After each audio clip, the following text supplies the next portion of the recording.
Welcome to Clearing the Clutter Inside and Out with Julie Coraccio. Every Tuesday at 1 p.m., Julie interviews experts on all areas of clutter: physical, mental, spiritual, and emotional.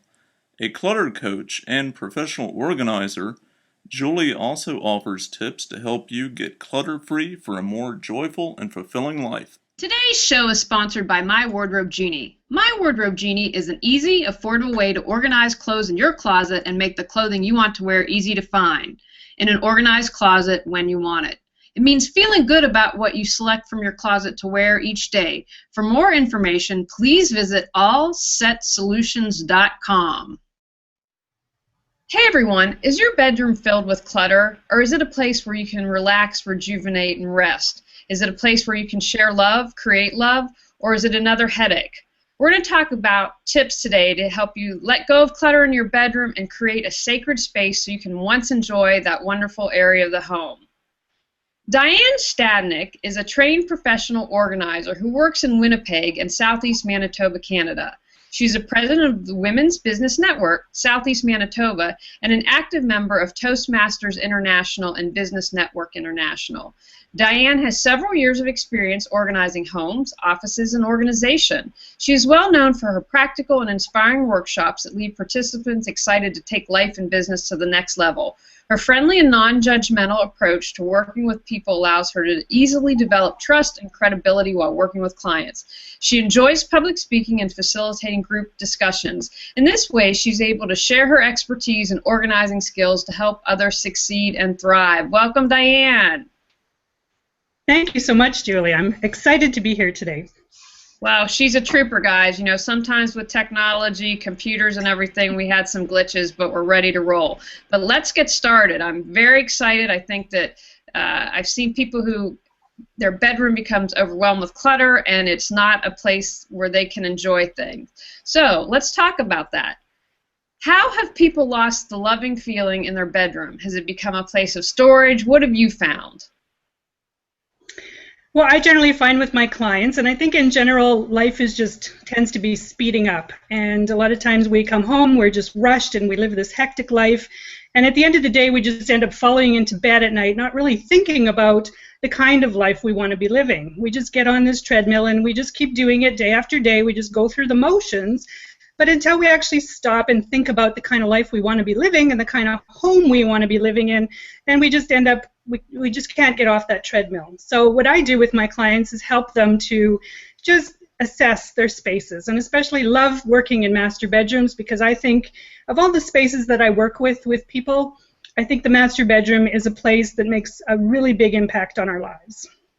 I would agree with you 110%, because if you're not nurturing yourself or getting sleep, that affects everything. Absolutely. It does affect us physically, mentally, emotionally, and spiritually. So can you share some benefits to creating a sacred space in the bedroom? Health, mental, emotional, spiritual, whatever you're open to. Yeah, well, when you think about it, our bedrooms are a place we actually spend, on average, about 8 hours of our day. So that's about a third of our lives that we're spending in the bedroom. So if we walk into our bedroom and we're feeling overwhelmed and we just fall into bed because it's the only place that we have, you know, that one space left on the side of our bed that we fall into at the end of the day, it's really not, like you say, nurturing us. We're not getting the rest we need. We're not sinking into that restorative sleep. And when you think about how sleep deprivation, many of us have experienced it at some point in our lives, whether that's because we've had a baby or some other crisis in our life, but that sleep deprivation can certainly affect our physical beings. So whether, you know, when you're not sinking into that restorative sleep, we tend to age faster, our memory will be affected, we will probably gain weight more easily and not be able to take it off. We're less alert, so that can help us, you know, that can actually cause accidents during our day. We're less patient with the people that we work with and the people that we love the most, and it just kills our sex drive. So physically, it's really important for us to be having a place where we can get that rest and restorative sleep at the end of the day. And mentally, when you think about it, when you're not getting that restorative sleep, our mental capacity is diminished as well. We worry a lot more. We're not able to focus on the tasks that we're trying to complete. When we're trying to make decisions, we don't really have clarity of mind. And, you know, when we actually embrace this lifestyle of simplicity, I think that silence, if we can incorporate some silence into our lives, that can really help to ease our nerves as well.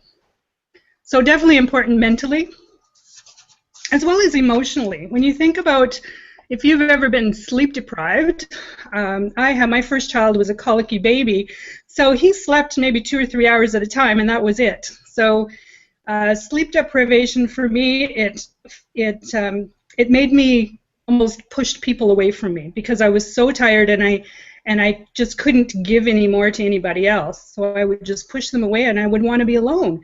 So if you can imagine maintaining that over a long period of time, whether it be a month or a year when you're sleep deprived, you're certainly not going to be having the kinds of relationships that you really want in your life. You're going to be pushing people away instead of pulling them closer to you, right? And creating that intimacy that we all want. And I believe that we're all spiritual beings having a human experience. So for me, it's all spiritual. And I'm really careful about what enters our master bedroom, what comes into that space, and whether that be an emotion like anger or frustration. I don't want it in my master bedroom. It could be just clutter that, you know, maybe unwanted gifts, that kind of thing, or gifts that are left over from previous relationships. I don't allow any kind of electronics in our bedroom. I prefer just a quiet space that is gadget-free. And we don't collect a lot of clutter in our master bedroom either. So I think all of those things just help us when we think about those things and we're more conscious about it. That helps us to create a sacred space for ourselves. That's wonderful, and I agree. I see a lot of people have a TV in the bedroom, and I'm like, no way, we're not. You know, one TV is enough. We don't need more than one. Absolutely. We definitely keep it out of our bedroom. Although I think your new slogan should be reduce wrinkles, turn back aging, create a sacred bedroom. I think that's how you should promote your bedroom organizing surface. Where have you found that people most commonly get stuck when it comes to making their bedroom a sanctuary? I think I really try to promote with my clients the whole idea that it's not just your physical clutter, and that whatever clutter is in your space is a reflection of what's happening within you and within your relationships. So to deal only with that physical clutter, which you can do, but eventually, probably 6 months or a year down the road, you're going to end up right back where you started. And then you're going to wonder why you couldn't keep it maintained. So to improve that, it's often helpful just to, you know, deal with those things that come up. And the emotions do come up when you're dealing with the physical clutter, whether it's an attachment to an item or it's a memory, or maybe there's still anger, you know, hiding underneath somewhere, where you pull out an item, you know, you pull out an item from under your bed and you realize, okay, I haven't dealt with this yet, because there's still mental and emotional baggage that comes with it. So dealing with all of it at the same time is really helpful in maintaining a clutter-free life. That's wonderful. So how do we create a sacred space in our bedroom? Well, when I start to work with a client, the first thing I do is just to ask them questions, helping them to understand what their space is all about. What do they feel? You know, usually when I start with a client, I will just walk up to the bedroom entrance with them and just ask them, what are they feeling when they look at the state of their bedroom? Are they overwhelmed by it? Or do they really want a room that will help them to feel refreshed when they walk into it? And hopefully we can get to a place where they are feeling refreshed by it. And that's the intention. So I ask them questions, things like what they like about the room or what they don't like, possibly what are they tolerating? You know, is there a picture hanging on the wall that somebody's mother handed down to them or gave as a gift, but neither one of them really like it? Is it still hanging on your wall, and are you tolerating it? Then maybe it's time to let it go and just pass it off to somebody who might enjoy it a little bit more than you do, right? And I want them to know, I want them to understand what helps to promote a restful sleep and that loving feeling that they've lost.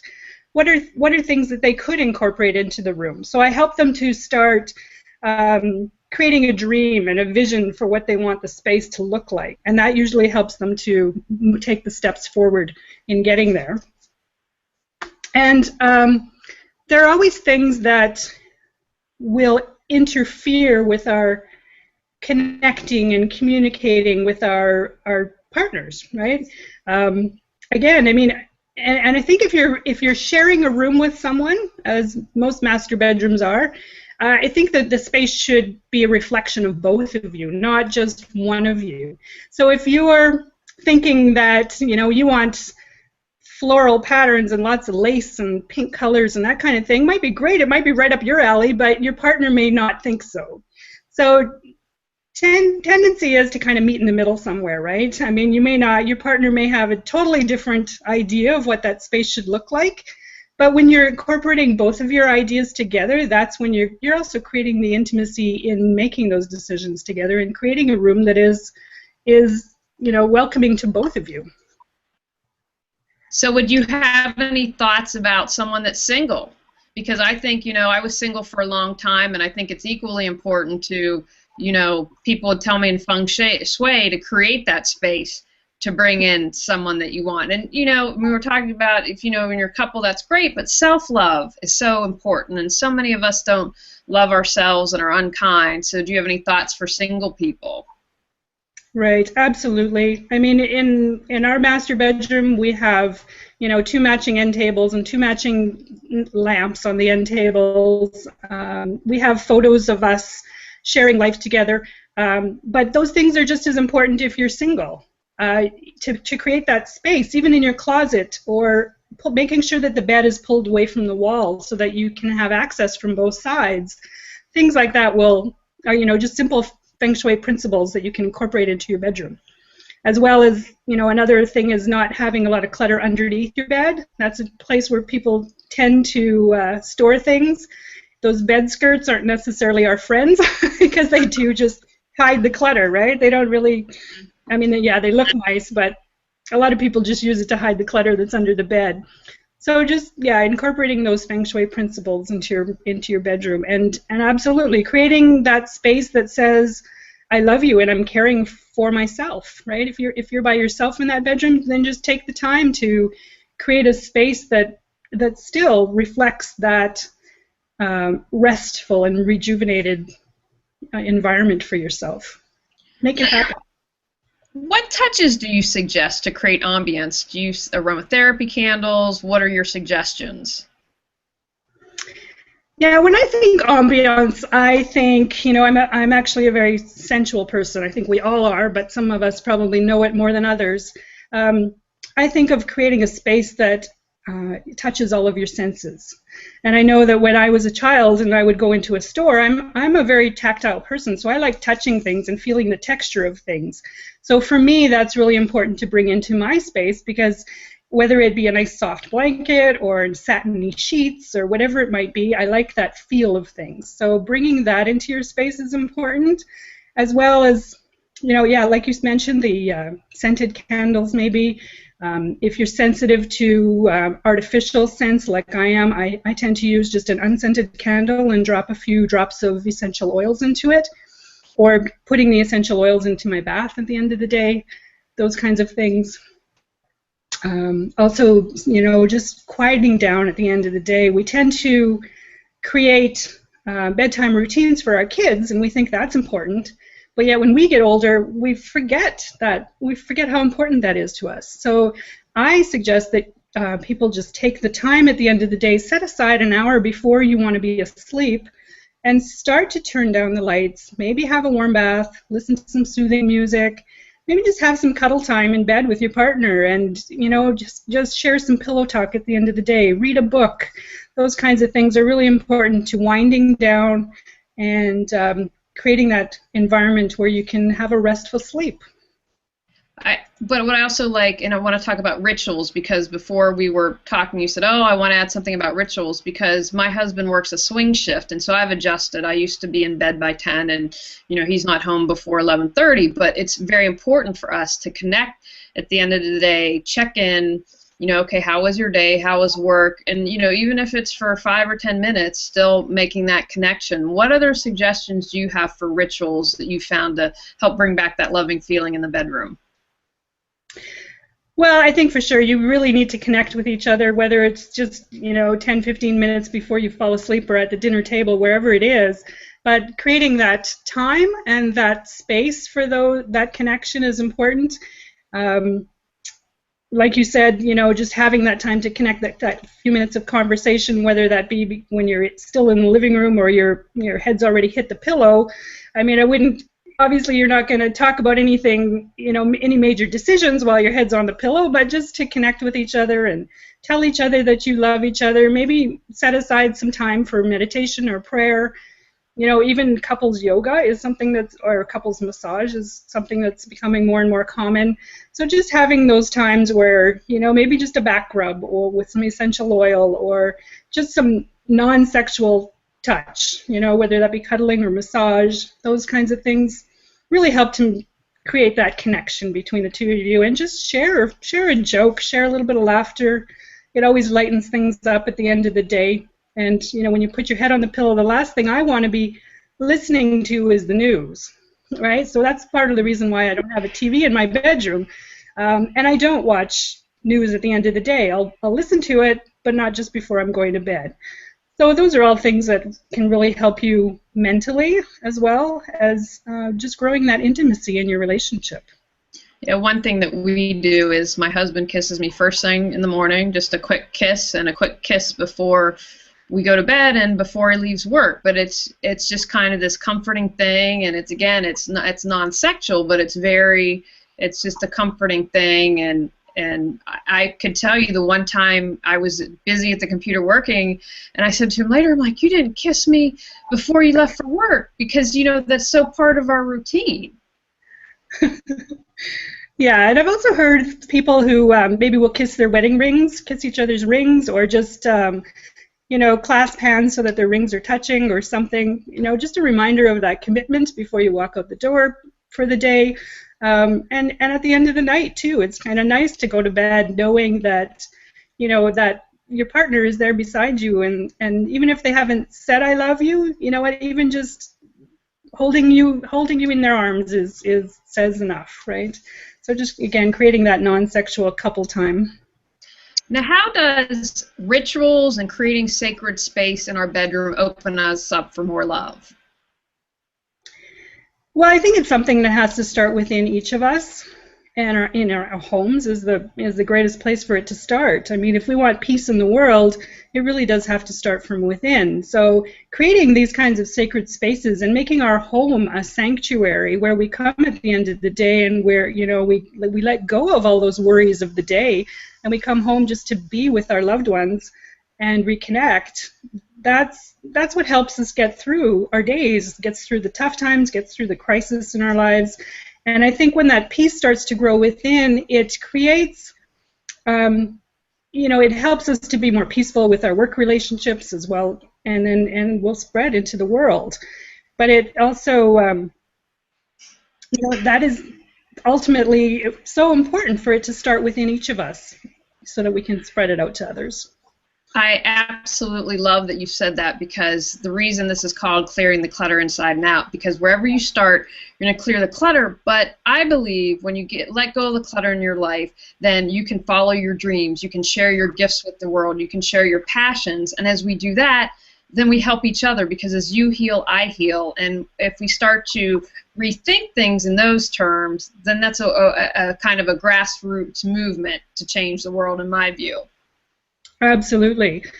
And when you think about somebody who's a hoarder, which isn't the type of client that I generally work with, but a hoarder in general, you will see like one pathway through their home. And if you can imagine that home being a reflection of their life, they have very limited opportunities in their life because of all that clutter. So if you're releasing all of that clutter from your life, you are going to allow in more opportunities. You're going to meet new and exciting people in your life who are going to open up those opportunities, and you will just have new and exciting experiences in your life. So definitely benefits to clearing that clutter, especially if you're not just for your relationships, but if you're someone in business. You want to let go of that clutter and be able to let those new opportunities into your life and your career. Absolutely. Now, what would you say to someone, they're listening or they're going to watch this later, and then they go into their bedroom and they're completely overwhelmed? It has a bunch of clutter, or maybe they just have those pictures they don't like or knickknacks that they wanted to get rid of and haven't. What would you say to them? They're standing there completely overwhelmed.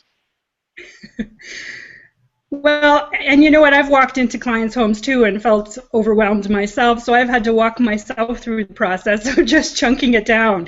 You know what? And that's what I do. I just say, okay, let's break this down. What can we start with, right? Just do it one step at a time. And when you start in a room, especially if it's one that's fairly cluttered, it is in general going to look worse before it starts to look better. So I kind of warn my clients about that, but also to keep the end in mind. Know what your end goal is and create that vision for yourself, whether it just be in your mind or actually creating a vision board, maybe going through magazines and clipping out things that they like, that they might want to see in their bedrooms, and hanging on to that vision, just knowing that that end result is there, right? And it's just going to take chunking it down into baby steps in order to get there.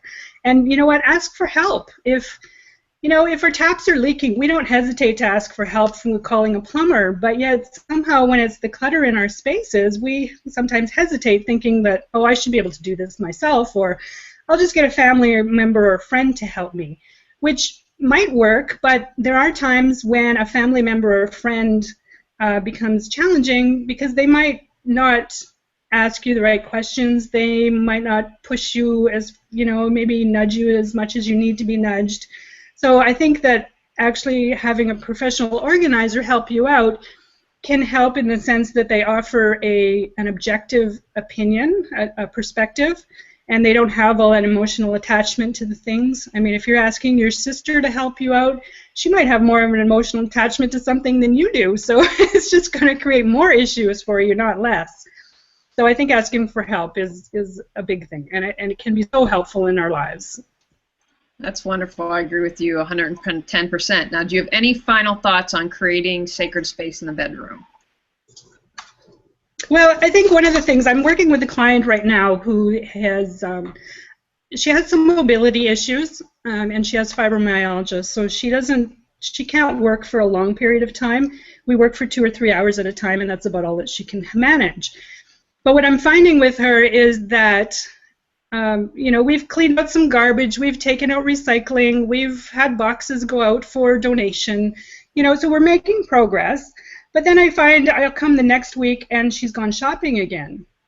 So one of my challenges to clients can be sometimes, just stop shopping for a while. If you're going to work in your master bedroom and you want to create that sacred space, then just agree, make that commitment to yourself that you're not going to purchase any more for 2 or 3, 4 weeks while you work on your bedroom, and clear out what you don't need and then really assess what you do need before you go shopping again. Don't just fill it with stuff. It's okay to go out and buy a nice piece of art for your bedroom wall, but do it really intentionally, and just stop the shopping just for the short-term gratification. And that's one of the things that I ask my clients as well, is when they do go shopping, I want them to ask themselves, is this item going to bring me long-term fulfillment or short-term gratification? And know that answer before you actually make the purchase. That's fantastic. Intentional shopping. Absolutely. Now, do you have any final thoughts on clutter in any area, since you do more than the bedroom, that you'd like to share?